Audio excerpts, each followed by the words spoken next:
The following review is intended for entertainment purposes and targeted for adult fans of the series. It was not thinking of themselves that failed them. What?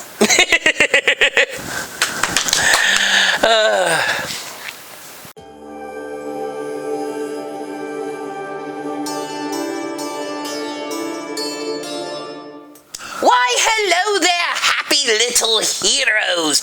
Your friend, the Orange Ranger, is just recovering from a little bit too much trick-or-treating, but he thought it would be madly entertaining for me to step in. What's that? Who am I? Oh, come now. If you've had more than a couple of unbirthdays, you know who I am. The Minister of Mirth, the Tyrant of Tea, Bane of the Queen of Hearts. Alice, who? I am the Mad Hatter. Anyway, if I don't get going on this review, it'll be 27 o'clock before I finish. The White Rabbit will be saying I'm the one that's late. So let me just take a look at the notes here. Yes. I see. Oh, forget this. I already have everything I need to know right up here.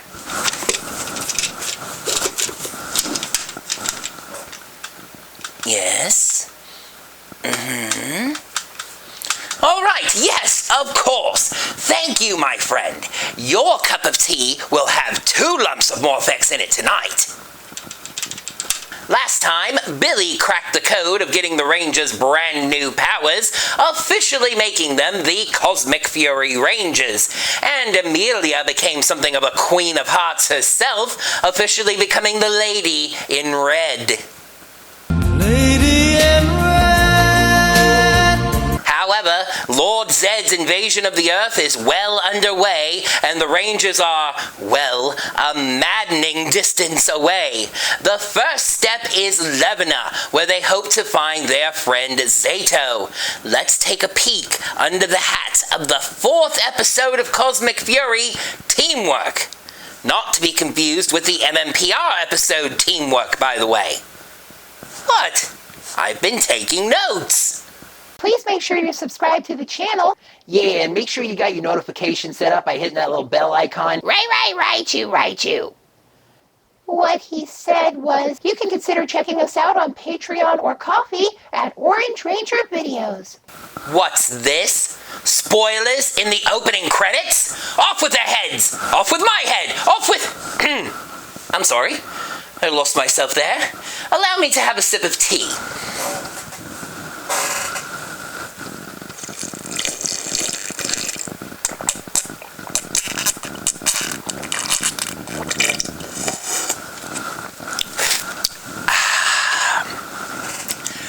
Yes, if you haven't been following any of the news of the show and like going into your episodes completely spoiler-free, you may want to start skipping the intro sequences for these episodes. Fairly major spoilers about Zayto and Ollie are shown right from the beginning. Whomst is making those little in-between eclipses happen? Caterpillar? Caterpillar, is that you? We begin on the planet Levvina, which Orange Ranger was very pleased to point out to me that he spelled correctly in his script with 2 V's. Not that that matters to anyone. The squid drills hang in the air as Ollie leads his team of dancing monsters in the search for Zayto.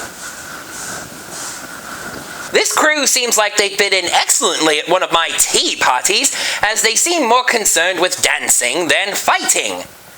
But heroes, do any of them look familiar to you?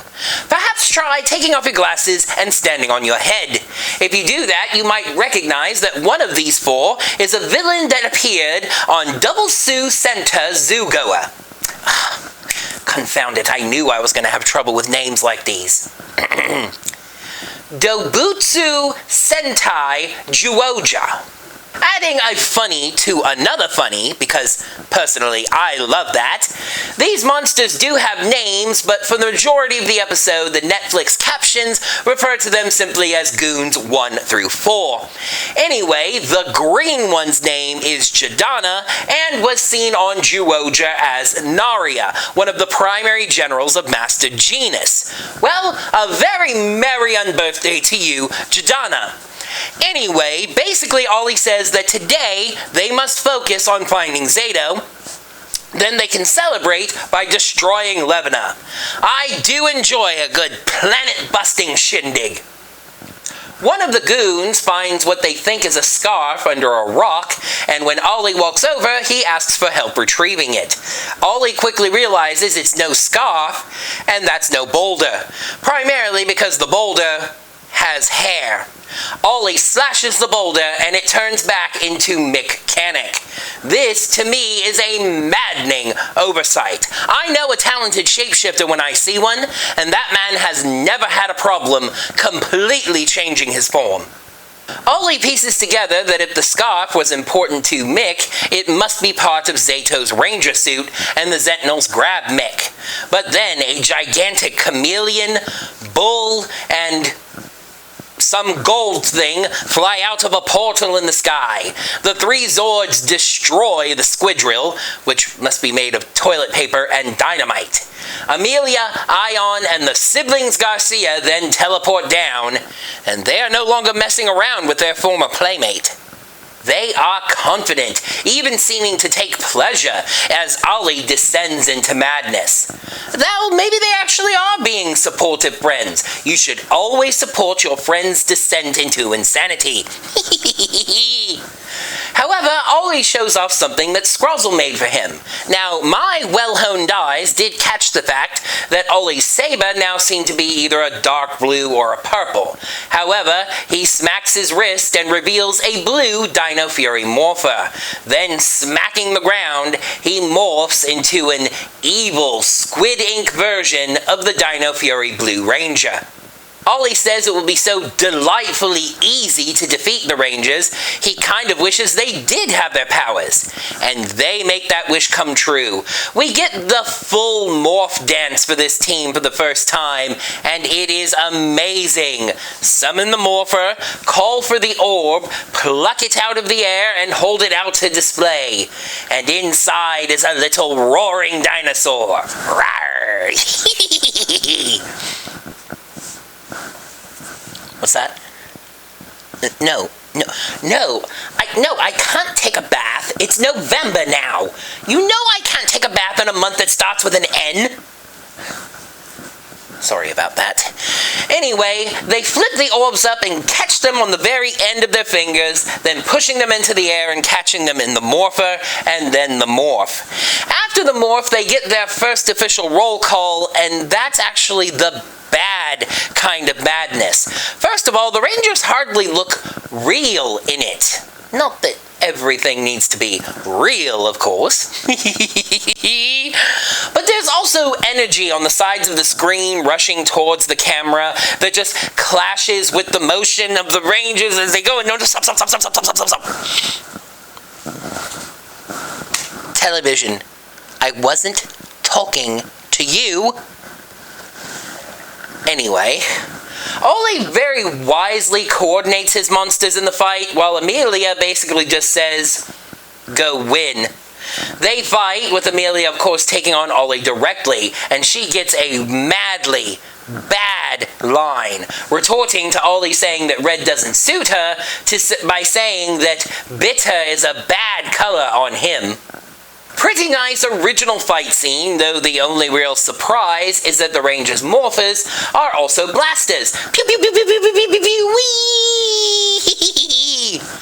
One of the goons, Crismo, does manage to avoid Javi's axe slashes with some nice dance moves, but he gets hit eventually. It's a shame that Crismo didn't have my dance moves.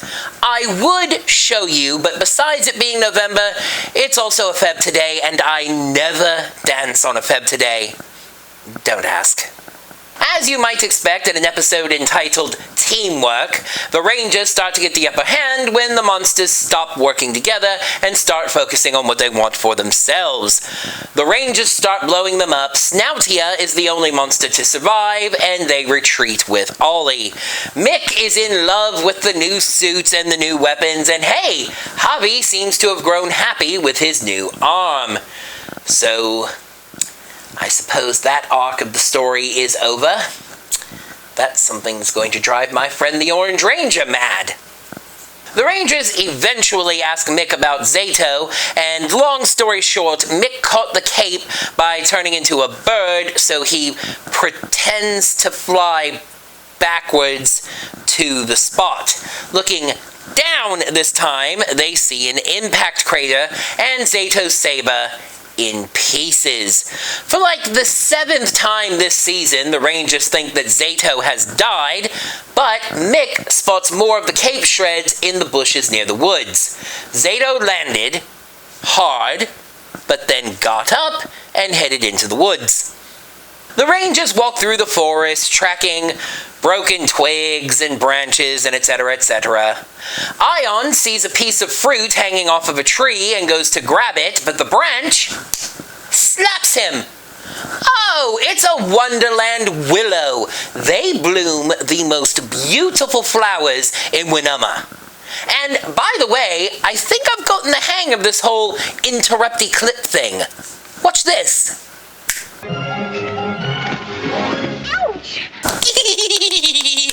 So, Ollie and Snoutia are tracking them. Snoutia rejects Ollie's advice and begins stomping around the forest and throwing a temper tantrum. The forest seems to take offense to this, wrapping Snoutia in vines on the ground, as any sentient forest would do in the month of October. I know it's now November, but this happened in October, unless it happened some other time. I've confused myself. A sentient forest gives Ollie an idea, and he calls for some sentinels, leaving Snoutia on the ground. The Rangers keep moving through the forest, Ion trying once again with another piece of fruit and getting smacked on the arm once again. Thinking about this, that doesn't make a lot of sense even for a sentient forest. You see, fruit is meant to be a purveyor of seeds. Fruit is eaten, and those seeds are then spread.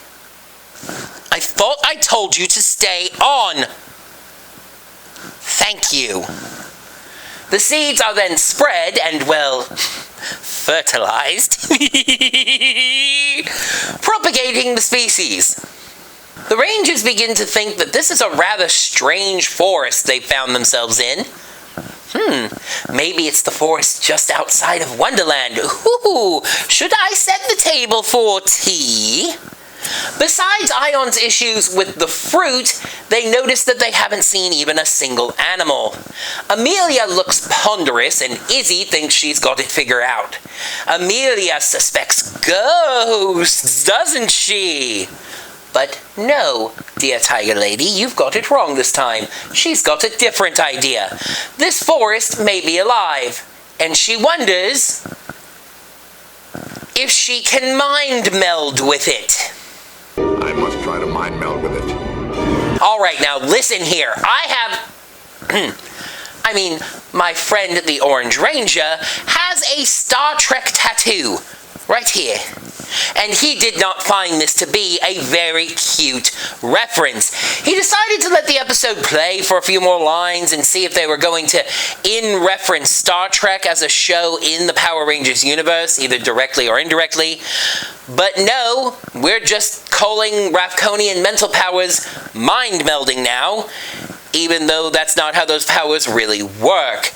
Rafkonian powers simply share memories from one person to another. Mind-melding is far deeper and more of an exchange, much more involved than... Nerd! I will find you, balding fat man. I will pour the tea directly into... My apologies. Okay, dude, calm down. Take a chill pill. Shut up. As I was saying, Amelia now realizes that the entire planet is one living forest. with a single mind. Mick has the two Rapconian Rangers ask the forest about Zayto.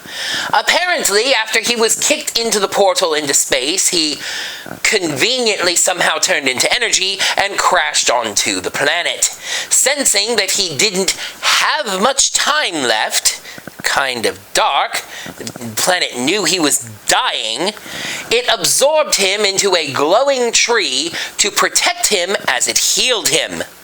That makes perfect sense to me. But then again, I am the Mad Hatter. The forest also says that someone is following them, and this is when Ollie pops out and shoots near the Rangers. They're thrown backwards, landing on some trees on their backs. The forest, simply reacting, wraps all of them up in vines. Ollie monologues for a little bit and then leaves, the two Sentinels standing guard. Amelia and Ion once again mind meld with the forest, this time through the vines, telling the forest that Ollie has tricked it and that he wants to harm Zayto. The forest's response is to immediately drop a heavy branch on the two Sentinels.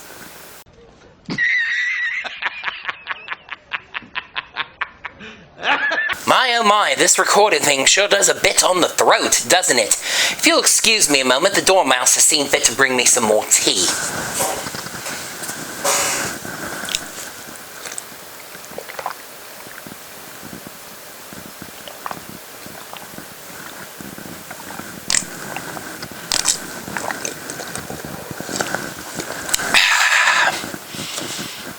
The vines free the Rangers, and they rejoin the hunt for Zayto, but they notice that Ollie Squidrill is hot on the trail. Amelia sends Ion to keep looking for Zayto to try and find the glowing tree, and invites Mick to participate in the Zord fight. Now, this little detail has Orange Ranger tickled pink. Well, red. But he's the Orange Ranger. Anyway, Mick does still have his powers, with a Ninja Steel Morpher, and a Ninja Power Star, and a Ninja Spin. The next piece of information I'm about to impart to you, I want you to keep very careful track of, because it's going to be very important to remember in either a few minutes or several thousand years. They summon the lion, shark, snake, and gold Zords. Okay, seriously, according to the Hasbro toy line, the gold Zord is a mantis, but in the Sentai, it represented the constellation Libra, the scales. Anyway, Ollie is incredulous that the Rangers have escaped and orders their ship placed into battle mode. Meanwhile, Ion finds the glowing tree, basically reaching inside and dragging Zayto out of it. He tries to read Zayto's mind, but is not able to. For the 8th time this season, is Zayto dead? No, as he wakes up a moment later. Our formerly red friend is kind of evasive about the whole "why can't I read your mind" thing, theorizing that maybe the Masters reviving him changed things. Ion thanks the forest, and a female voice actually responds out loud, telling Zayto to enjoy the time that you have left. Ion finds this kind of a dark thought, but Zayto is once again a little evasive, saying that maybe it just means to enjoy the time they have left on Levvina. And then we just see the Pink Phoenix Zord. This is that moment I was talking about. Turns out it was not several thousand years away. I know that Zord did not fly through the portal with the other 4. In fact, I was wondering how they were going to form a Megazord with only 4 Zords. Anyway, it's Amelia in the lion, Javi in the snake, Izzy in the gold mantis, and Mick driving the Pink Phoenix Zord like the boss that he is. That will leave the yellow shark Zord on autopilot for those of you keeping track of such things. First, Mick was a bird, now he's in a bird. I actually found that pretty funny. They go ahead and form the Megazord with the Shark Zord and Phoenix Zord as the arms, and the legs are the Bull Zord and the Wolf Zord? those are not the right Zords. They very, very clearly summoned the Snake Zord and the Mantis Zord, not the Wolf Zord and the Bull Zord. Now listen, I call him Orv got it wrong before when he said that Mick was looking for Zayto in the Wolf Zord when that was the Bear Zord. This is a little bit different than that. Anyway, the Zord fight is a little less unsatisfying this time. It's very clearly taken from the debut footage of the Phoenix Zord, as it takes much of the attention and the stage, though in the end its feathers don't prove very effective. I keep telling the dodo and the flamingo that their feathers aren't going to be as effective as other things, but what do I know, right? Izzy's Shark Zord does enough damage to the Squidrill to convince Ollie to teleport away, and the Rangers finish it off with a Cosmic Mega Blast.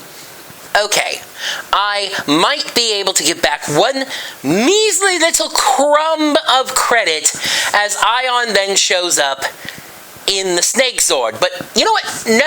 No, you need to establish that Ion was going to use the Snake Zord. He wasn't even morphed the last time we saw him. Anyway, he's got Zayto with him to the team's joy.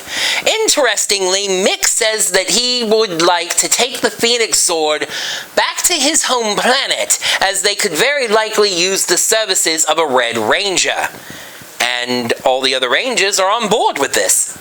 Zayto is brought back to the base ship and gives his blessing to Amelia, being the lady in red. But Billy says Zayto was not forgotten, no, giving him his own Morpher and Orb. Zayto morphs into the T-Rex Zenith Ranger. Billy asks why Zenith, and Zayto says when the Masters revived him, that's what they called him.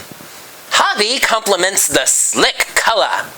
Well, you see, I do have one just little question about, like Alice when she just one little. What color is that? I've heard champagne said a lot, and that's probably the closest description. We've never had a Ranger this color before, mainly because what in the tea color is that? It's a dark white or like a pale yellow Zenith. Anyway, what's the Zenith Ranger's new fancy weapon? Is it a whip? A flamingo club? A tea kettle cannon? Well, think a little more basically, but maybe even more effective. The red staff flies over to Zayto. That's Zayto's weapon. The weapon of a Morphin Master. Zayto sees some areas of the ship are undergoing modifications and asks what's going on with that. Fern pops up to explain that they're turning the base into a ship. And of course, that makes perfect sense to me. It's like turning a tea kettle into a tea kettle. The base is already a ship. This also gives Zayto the chance to ask Fern a rather simple question. What the Zordon is she doing there? They just say that he has a lot to catch up on, but that right now, he should go look at the ship's new cockpit. We get a common little TV conceit. The cockpit is actually behind a curtain and not really there, so we never see it, because Ion pulls Amelia back and tells her about the strange things said about Zayto on the planet. Amelia's a little bit dismissive. How would an alien planet even know that Zayto was dying? Right, because it's not like that planet just spent a few weeks healing him. We then head to the planet Eltar, and Orv wanted to make sure that I mentioned right here that he friggin' called it. The Squidrill 3D prints Zedd a fortress atop a large mountain on Eltar. After berating Inkworth, Zedd welcomes Ollie to that new fortress as he reports his failure. Zedd is remarkably understanding about this, deciding to use it as a teaching moment for Ollie. He tried to think like a ranger, and that path only led him to failure. The true path to power is to only think about yourself. Let nothing stand in the way of your quest for power. Dangerous advice, Lord Zedd. Sometimes when I stare into the tea, The dissolving bits of sugar look a little bit like stars in the sky. So, let's gaze at the stars, shall we? Episode 4. Teamwork. Pros: patience with Zayto's new powers, Ollie's new suit, and an anti-moral. An unmoral, if you will. Cons: a little too Star Trek for kids, the convenience of Zayto's reveal, and keep the Zords straight. At this point, Orv would say something like, it had some good ideas, but didn't do quite enough, or hey, it keeps the ball rolling. I'm not Orv. Average, boilerplate, run-of-the-mill, middle of the road. Teamwork gets 3 stars out of 5. Sometimes when I'm brewing the tea, I just can't wait, and I end up chugging basically boiling water. That does explain some things about my spleen, but anyway, the writers here were very patient with the lead of the past 2 seasons, shoving him into a space portal and saving him until after the debut of the Core Ranger's powers. It's just a very interesting twist to make the former Red Ranger your new 6th Ranger. While the Cosmic Fury suits were shown off well before the show's debut, Ollie's evil Blue Ranger suit was saved for this debut, and it made for a wonderful suited surprise. The armoring and logo have a unique look to them, and it really makes Ollie feel like more of a match for his newly repowered friends. Now, he doesn't look quite as good as me, of course, but it is close. From the makers of The Unbirthday, The Anti-Moral. This episode went in a bold and interesting direction with the delivery of the moral, basically by showcasing it in opposite. At the end of the episode, Ollie learns the moral that to gain true power, one must only think of themselves. But when we look back to the main fight between the team of monsters and Ollie versus the Rangers, it becomes clear that it wasn't teamwork that failed them. It was indeed thinking of themselves. One of the goons wanted to practice a dance that would impress Squillia. Another got tired of doing what they were told, and the Rangers beat them by working as a team. Even kids, I think, would understand that when Lord Zedd says, "This is the moral," that's not the moral. They really tried to play with the whole space and science fiction thing. When the episode unironically uses the term mind meld, we can see where some of its inspiration came from. But I don't know, the whole living planet thing just never seemed to gel as an idea to me. Now in Wonderland, a living forest makes sense, but on Earth, biologically, I don't know. I think I heard that there's some science that plants in an area, an ecosystem like a forest. What did I tell you about that? Come back, please. Thank you. As I was saying, plants in an ecosystem like a forest kind of communicates as an organism anyway.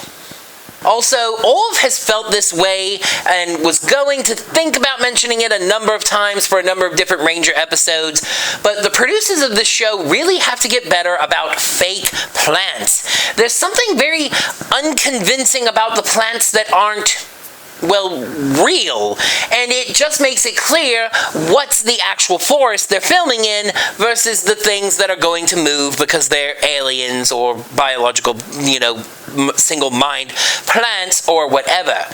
It's kind of similar to the idea of animation where something that's going to move is shaded a little bit differently than a background item. What are you talking about? I don't know, mysterious gag maker. I'm mad! Anyway, as nice as it was for the writers to have that patience to bring Zayto back here, I feel like the method of doing so was very convenient. I wanted Zayto to be in a little bit more peril, losing his powers in space. Instead, he just turns into energy and crashes onto a planet and then turns back into a Ranger. And he just so happened to be portaled to and crash onto the one planet that had a living forest that could absorb and heal him. But this is going to be the longest rant. We all know how passionate Orv is about his Zords. There's something he wanted me to make very clear here. This rant is not motivated so much by this specific incident as the ongoing disrespect that it is a sign of. So, to the writers of this show, whoever's going to be writing the show in the future, a plea. Please care about the Zords. The Zords are a fairly unique aspect of this franchise. Not completely unique, of course, but the transforming heroes drive the giant robots. The series formula includes an upping of the stakes in every episode, and Cosmic Fury has so much respect for these battle chariots, as Orv once called them, that they form a Megazord with 5 Zords and can't even keep track of which 2 are 2. Here's the truly mad part about all of this. If they don't include that Zord summoning sequence early in the episode, I highly doubt that Orv cares about this. If Amelia on the ground says, "Form the Cosmic Fury Megazord," there's really no issues in believing that those were the 5 Zords that were chosen to be summoned for it. In stretching out the episode with that sequence, they broke the Zord fight and showcased just how much of an afterthought the Zords are these days. And you can call me the sad hatter about that. So far, Cosmic Fury has swung for the fences. There's a lot of big, exciting elements, but there just seems to be something missing. Orv was talking to me about this earlier and said that he can't even really put his finger on what it is. There's a little bit of a charm to the show that's no longer there. It almost feels like the writers of the show are trying too hard. Maybe that's a result of losing the full-out Sentai footage and having to replace what it brought to the table. But we'll take one more peek under the hat and see if the 5th episode, Rock Out, has any more to offer. When Bajilia discovers a long-lost Zord on a mining planet, the Rangers must create a musical distraction to stop her from using it as a war weapon. Well, that sounds maddeningly like not. That is going to do it for another Power Rangers Cosmic Fury episode review, and let me say it has just been delightful guest hosting. Were you not, the Orange Ranger will be right back in this chair next time. Until then, happy Halloween, and may the power of madness protect you. I've done my research. Nope. While the Cosmic...